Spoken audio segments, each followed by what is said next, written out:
Hi there, my name is Philip Ideson. I want to welcome you to the Art of Procurement podcast, the podcast that helps you, a forward-thinking procurement professional, position yourself and your team to proactively take advantage of the revolution that's taking place in procurement today. By interviewing industry trailblazers and sharing insights from our own experiences, my team and I pull back the curtain and shine a light on the strategies, tactics, and tools that procurement teams are using to elevate their impact. And here it is, the first episode of 2023, and welcome to 2023. It's a pleasure to be here. Now, what a year it will be if, as a procurement leader or professional, you thrive on change, uncertainty, and bringing order to chaos. Now, the last couple of episodes of the year featured my Art Procurement colleagues Helen and Kelly, featuring some of their favourite stories from 2022. And as become traditional, I'm going to kick off the year with a short solo podcast looking forward to the new year. But before I do that, I just want to thank you all so much for your support of Art of Procurement over the past 12 months and your continued listenership. Our listenership doubled in 2022 over 2021, and we're fast approaching our 1 millionth listen, which honestly is crazy. I couldn't have dreamed of that when I started the podcast back in 2015 and everything that we've been able to build since. But as we always tell each other, here at Art of Procurement, that is just the start. Now, if you are a subscriber to our email list, in November you'll have received a very short Net Promoter Score survey. This is something we actively encourage in all procurement teams to do with their clients or with their stakeholders, and so we put that into practice for ourselves. In addition to the score, we actually received so much feedback, a lot of great feedback, but also uncovering areas where we can do better, and that was our goal of doing so. So watch this space for our 2023 plans. Also a reminder that we have a number of digital events coming up in the next 6 weeks. We have 2 AOP live webinars, one in partnership with Zip and the other with Vendor. And then our first virtual thematic event of the year is in February with Digital Outcomes 2023. Links to all 3 can be found at artofprocurement.com/calendar. And like all of our events, they are 100% free to attend. Okay, so let's go on to the main topic of today's podcast. Over the course of a year, the Art Procurement team were in a really privileged position to speak to a lot of people from across the procurement ecosystem, and actually beyond the procurement ecosystem. And in 2022 alone, we've created almost 200 podcasts, 3 multi-day events, we've run a monthly webinar series, and facilitated a number of roundtables and CPO dinners. Personally, I've traveled to 8 procurement and supply chain conferences across North America and Europe over the last 12 months, so we see and we hear a lot. The vast majority of it is in candid, off-the-record conversations that we can never share verbatim, but that inform our perspectives, our opinions, and some of the content that we share here across the Art Procurement channels. Based on this, I want to share 3 key messages for procurement leaders to consider at the beginning of this new year. Those messages are my honest assessment of where the majority of procurement is. Not everybody. There's going to be listeners, and I know personally some of them who are going to listen and say that this doesn't represent their individual situation. But I'm thinking more broadly across procurement. Now, that first thing is that CEOs don't think about procurement. There's few other professions that have the opportunity to impact every corner of the business. I know that is really the driving force behind why I stayed in procurement once I found procurement. But there's also a few, if any, other professions that I think are as underrated by the executive suite as procurement.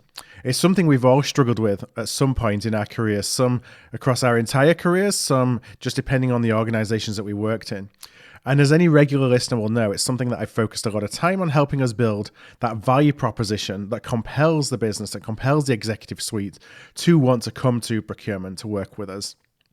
An example, a HBR study, and it was featured in a podcast last year with the leaders of the BCG procurement practice who were talking about their book, Profit from the Source.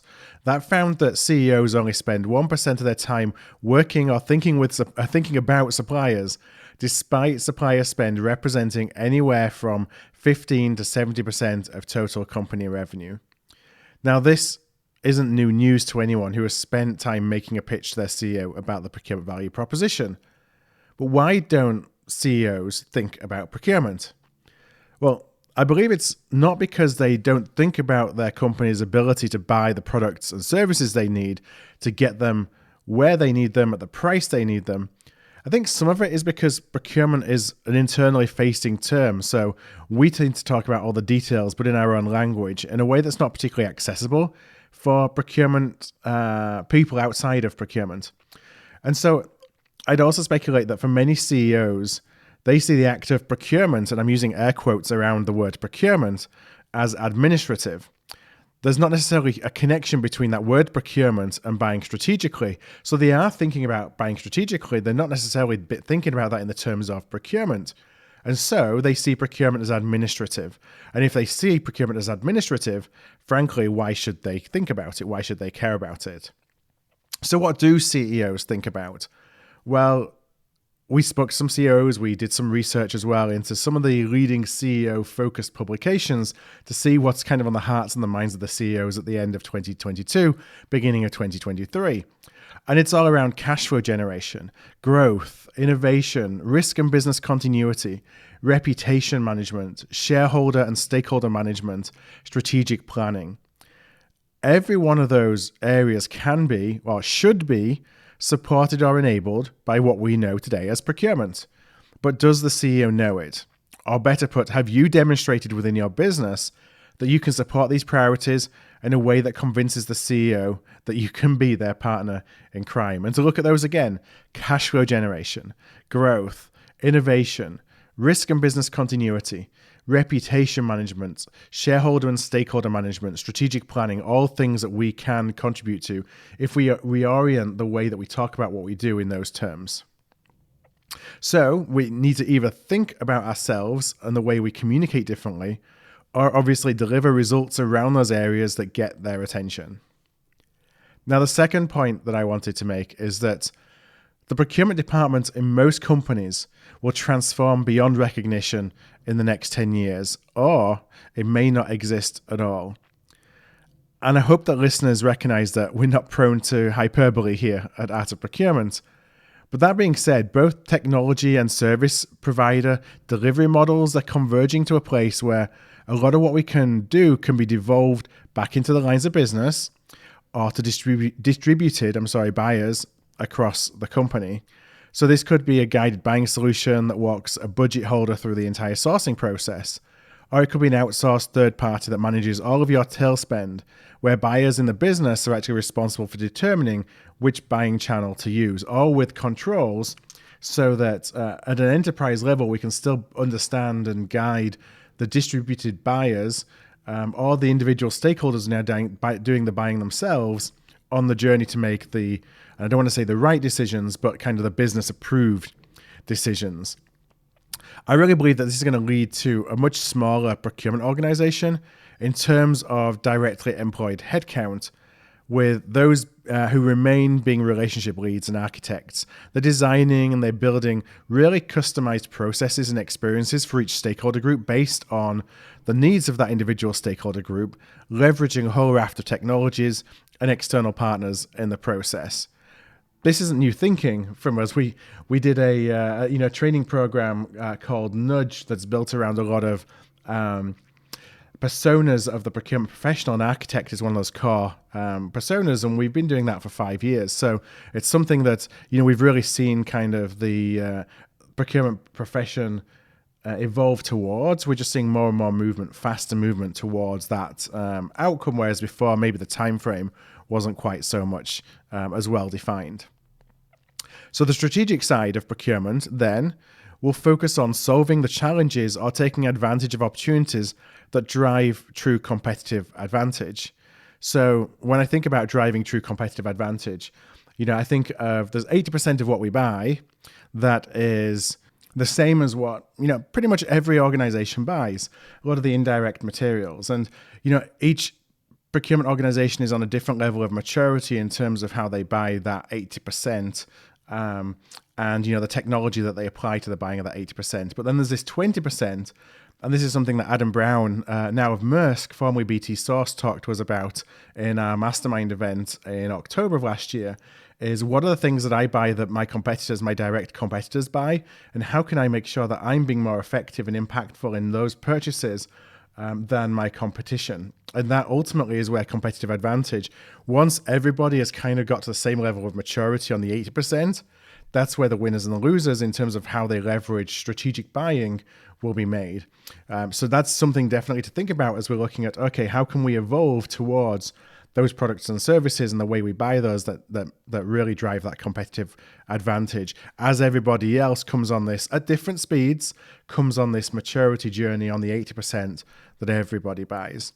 Now, what those products, services, and subsequent suppliers are is not going to be identified by how much money we spend with them.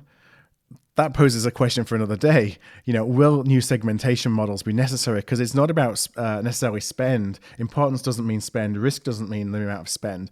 Yes, spend is a risk factor because if you think about financial risk and operational risk, yes, the amount of spend, and if there's something that's wrong that then increases the price of something or that creates an expensive kind of remedy because you're spending a lot of money with somebody, that is a risk factor. But not everything is going to be determined, and it isn't determined today by how much we spend with somebody. And I think we struggle in identifying, for example, the innovative solutions within that tail spend. So how do we start rethinking about our segmentation models so it's easier to capture those areas, and the same from a risk perspective. But all these factors are going to have a profound impact on procurement, and how procurement reacts is going to be the number one contributor to the subsequent role of procurement in any organization going forward. So let me talk about that a little bit. We've talked about for a long time that this is an opportunity for procurement professionals and organizations that are change-oriented. They get to shape the future of the profession, and they'll be forever sought out as individuals by the C-suite of organizations who are not as far along in that transformation journey. And that was something I definitely applied as I was thinking about my career when I was on the practitioner side. But in doing so, as we're then reshaping the future of the profession, the ultimate goal is to build that value proposition that, as we talked about before, compels the CEO and the rest of their leadership team to want to partner with procurement to buy more strategically. So let's talk about where procurement is on that journey. The evidence that we see is that most, and I stress most and not all, organizations are not necessarily that far along this journey. So I'm a big proponent of the idea of crossing the chasm. It's a term that was coined by Geoffrey Moore in his book of the same name and refers to the process of taking a technology or a product from the early adopter phase of the adoption curve to the mainstream market. This adoption curve is a model that describes the stages through which a new technology or product typically passes as it's adopted by the market. So in this instance, I'm thinking about procurement as being the product. A product that's using or experimenting with new technologies, with new talent models, flexible processes, and that's fully embedded into the broader business objectives. So if that's the product of procurement, how many within procurement are on that journey to or have reached some level of achievement of getting that within their procurement function, of having a procurement function that operates in that way? As we think about this curve, and I'd recommend anybody to go and, if you're not familiar with crossing the chasm, to go and check that out. Again, it's a term coined by Geoffrey Moore. He has a book of the same name that goes into a lot more detail. But just to talk about this curve, this adoption curve, it's separated or divided into 5 different stages. So you think about, again, that procurement maturity journey and being that procurement organization that is experimenting with lots of different technologies and new ways and new operating models, and really open in its thinking and building really strong relationships with the stakeholders that can scale, that's really flexible, that's doing all the things that we want procurement to do, that's ultimately compelling the CEO and the executive suite to want to work with us. So at the beginning of that curve, there's the innovators. So that's representing about 2.5% of a population. They're labeled within this model as enthusiasts. So this is the initial phase of the adoption curve where this new product is introduced to the market, this idea of what procurement is and what procurement can be. But at that stage, only a number of innovative organizations, or perhaps driven by innovative individuals, are actually interested and are starting to embed that into their operating processes or their way of business. The next element is the early adopters. That represents around 13.5%. So you think the innovators and the early adopters together, around 15% of a population. So in our case, that would be 15% of procurement organizations. And those early adopters are labeled as visionaries. So in that phase, there's a few more people or a few more organizations that start to see, those real innovators going on a journey and start to join them on that journey. Again, the curve represents products or technologies, so that product being that product of advanced procurement. And so you have your innovators and your early adopters, and then there's this chasm. So the chasm is essentially where the idea jumps, this notion or this product jumps from one that's embraced and adopted by the enthusiasts and the visionaries to the mass market. So then everybody kind of sees, this is the way forward. Now that we see enough examples of organizations doing this, that it's reduced the risk factor for me to do it myself. Then you when you've crossed that chasm to the majority, and I'll talk a little bit about the rest of the curve in a moment, then full adoption across a profession, across a product within a business, of a technology and an emerging technology, it really only becomes a matter of time. Because once you've jumped the chasm, you then go into the early majority, which is those that see those are the ones that kind of bring it to the mass market, if you will.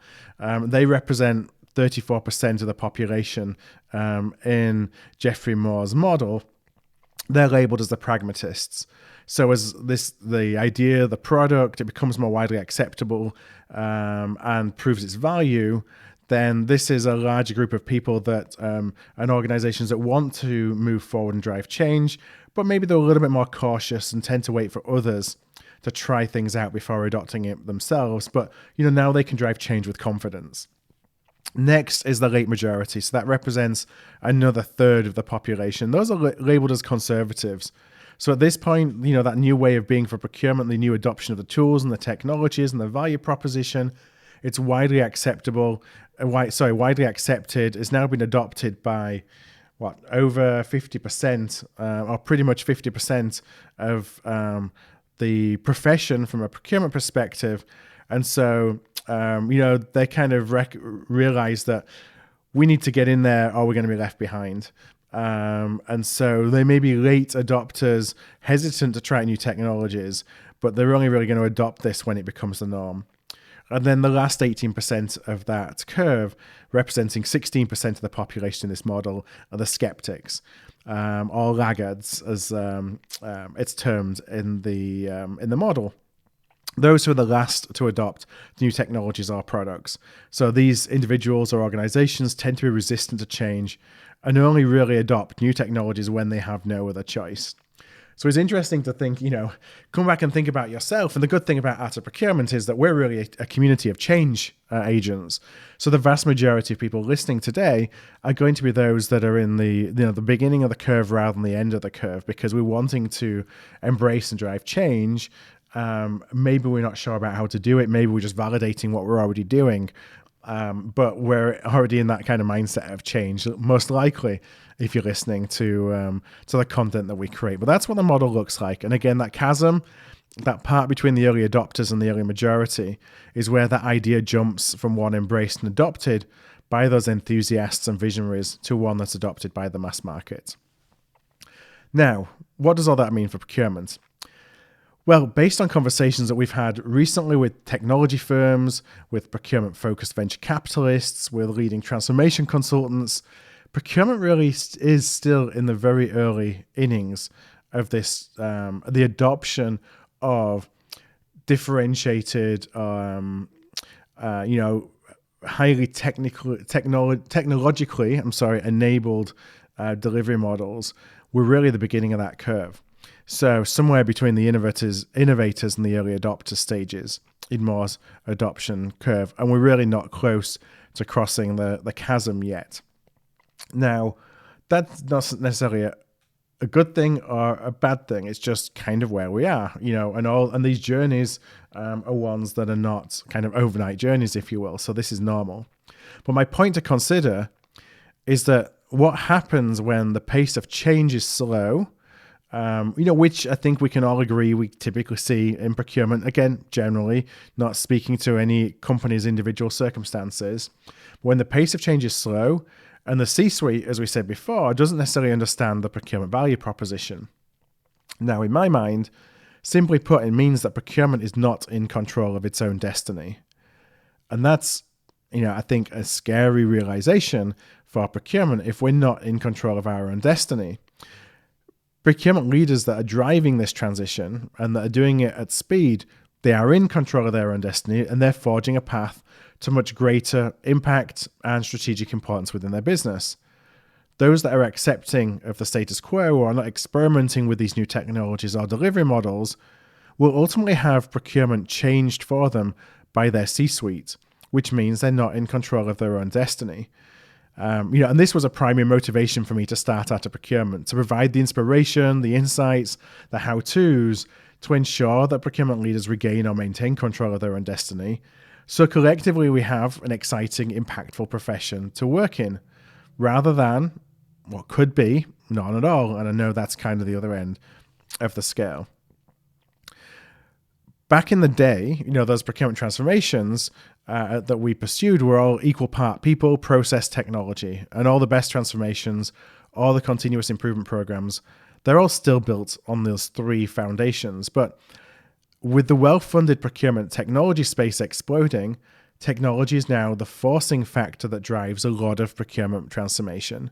And so these technology firms require growth to drive their valuations and their ability to raise additional capital, especially with tightening of capital markets. So, and this is what we're kind of observing a little bit, is if they aren't seeing the growth that they need because they don't feel that procurement is owning the change process or driving the change process fast enough, then they're going to place additional focus on selling to the C-suite and bypassing procurement altogether, or looking at procurement as being, we need procurement to come along for the ride, but we're really going to target decision makers outside of procurement to drive transformation. The ROI calculation might be very different when they're selling to the CEO or the CFO versus selling to the CPO. As I say, we've heard recent examples of providers skipping the CPO altogether. And, some of those services could automate parts or all of the buying process. So again, very different conversation. And this is something we've been beating the drum on for a number of years at Active Procurement, that we're now seeing kind of the canaries in the coal mine, if you will, of procurement starting to lose control in some situations of its own destiny by not grabbing hold of this change journey and starting to look and experiment at how we can really think differently about the impact we drive and the models that we use to do that. So with all that being said, what can you do about this and put procurement in the driving seat for controlling its own destiny? As we always say, there's no one-size-fits-all situation. But now is definitely the time to think big and take some well-informed risk. I think here is a call to action. You need to understand the procurement technology landscape. You need to understand emerging delivery models. You need to think about the way that you leverage talent to get the most out of your investment in talent. We're all focused and charged with doing more with less. So how do we think differently to go and do that? And then how can you kind of build these models and architect these models that enable your company to take advantage of them? With this information, build a vision for the future. Now, that vision must include the advanced use of automation and AI and the devolution of tech-enabled buying responsibility back into the business. And I know that these kind of have sounded a little bit like cliche over the last few years, but that's what is being pitched to your C-suite. So if that is what's being pitched to your C-suite, then when you are building and presenting these plans to get buy-in from your C-suite, that your C-suite looks and recognizes that you're in control of driving this change journey, that's what some of the things that they're going to want to expect to see in there, or they're going to expect to have extremely good reasons why the things that are being pitched to them around the backs of procurement, or that's being pitched to them by consulting firms who are working with them to pitch procurement transformation, why you are not including those in your plans. Now, write or revisit your transformation plan. And this is as relevant, honestly, if you're a CPO with responsibility across procurement, or if you're a category lead, how do you transform the way that you're approaching your category? to make sure that it's aligned with business objectives and takes into consideration not just the generally accepted procurement or buying best practices, but again, going back to what we said before, how it actually creates a competitive advantage for your business versus your direct competitors. It's definitely time to think outside the box and reimagine what procurement can do and how it can support the business. Now, for some of you, and probably for a lot of you, given that you're listeners to Art of Procurement and what we said about the change-oriented nature of everything we talk about, you've probably been on some of this journey for the last 3 years and the last turbulent years that we've had. And if so, then maybe now is just a time to take stock, make sure that you're still on track and that nothing has shifted that hasn't been addressed in your plans. If you haven't, then the journey may just be beginning, which is very exciting for 2023 to make sure to pull yourself back into control of your own destiny. Now, what are we doing to help in 2023 at Art of Procurement? We'll be continuing to showcase those innovators, those early adopters who are taking the lead on transforming procurement, those who are challenging us to think differently. And this might inspire you, it might help you drive change with confidence. What we talk about is really important, or it may just be a great frame of reference to validate the journey that you're already on. So expect also to see a lot more content targeted at specific industries to make it even more actionable than ever. We'll continue to provide a window into a number of the service providers who can support your change journeys so that you can be as best informed about the tech market as you possibly can. So you can really imagine the art of the possible as you're architecting what the future of procurement in your business looks like. Now, in the middle of December, we created AOP Executive Circle. So this is a space for executive level procurement professionals to explore concepts, share ideas, and learn from each other. We kicked this off really the last week before Christmas. We have 75 procurement executives already in the executive circle based on that initial outreach. If you didn't receive an invite, it was a highly targeted invite list based on information that we have on file through information you've provided to us as you've signed up to register and to subscribe for our events and our newsletter. So if you are in that executive level, CPO, head of, or responsible for procurement transformation, and you didn't receive an invite, please do email me directly. That's philip@artofprocurement.com. That's Philip with one L at artofprocurement.com. Next, we'll be building a lot more content to explore the idea of 10xing the impact of procurement. This requires a mindset shift to first reimagine what's possible, and this is going to differ based on industry and company. So we're not here to tell you what 10x should mean for you. We want to facilitate a conversation across the profession, so we're exploring this together. What we have done, though, is build a framework or pillars of how to explore what a 10x procurement team could look like. And so we're going to be exploring each of those pillars through the year. Again, this is not about telling you what to do, but we want to call things as we see them to give you the information that we have, as we look across the entire industry and have access to a lot of the different content that truly you just don't have the ability, the time to consume all the things that we're able to consume and see and the folks that we're able to talk to. So we're really just trying to synthesize that to help you make decisions based on, as opposed to saying you should do this, you should do that, you should do something else. Finally, we're going to continue to look outside the profession to find ways that we can advocate for procurement outside of procurement and close that CEO awareness gap. So 2023, it's a really exciting year that's coming upon us. It's one where procurement can continue to really make a difference in the organization. But it's one where, as every passing year comes, the risks of not being proactive in driving our change and our transformation journey, then the risks get higher in terms of what procurement looks like in the future. And whether that's at a profession level or whether that's just at your organization level, now is definitely the time, as we said before, to think big and to take some well-informed risks. And we'll be here with you all along the way to help you make those decisions with confidence. Well, thank you very much for listening. Let's look forward to a happy and a healthy 2023. And we'll be back with another podcast next week. I'll talk to you soon, everybody. If this episode struck a chord with you, please do send it to somebody.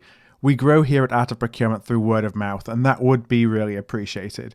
You can also support us by giving us a thumbs up, a star rating, or a review wherever you listen to your podcasts.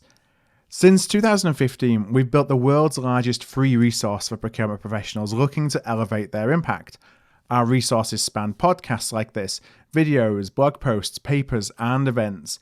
To join us on the inside and to ensure you never miss an episode, a webinar, an event, or a post, please do subscribe to our weekly newsletter, This Week in Procurement. You can do that at artofprocurement.com/subscribe. That's artofprocurement.com/subscribe.